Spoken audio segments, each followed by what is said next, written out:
અને આ સભામાંથી કહું છું, આ મંચ વતી કાવો નીતિનભાઈ, તારીખ અને સમય નક્કી કરીએ.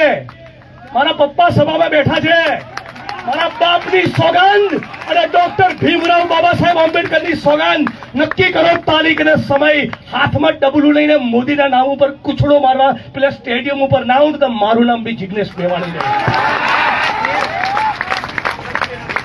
અને એ પણ કહું કે તાકાત નથી કે કોઈ સ્ટેડિયમ ઉપર ડોક્ટર ભીમરાવ બાબા સાહેબ આંબેડકરનું નામ હોય તો કોઈના બાપની તાકાત નથી વિચાર પણ કરે નામ ભૂસવાની.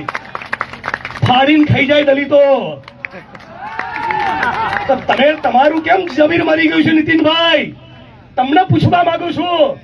અમારા હતા સરદાર વલ્લભભાઈ પટેલ અને કાયમ માટે અમારા રહેશે. બોલો ને, એક શબ્દ તો બોલો. મગનું નામ મરી તો પાડો. કેમ બકરી ડબ્બામાં આવી ગઈ છે? હે, કેમ બકરી ડબ્બામાં આવી ગઈ છે? કોને નરેન્દ્ર મોદીનું નામ ઉતારીને સરદાર વલ્લભભાઈ પટેલનું નામ લખાવા જવું જોઈએ? હું પેલો આવીશ.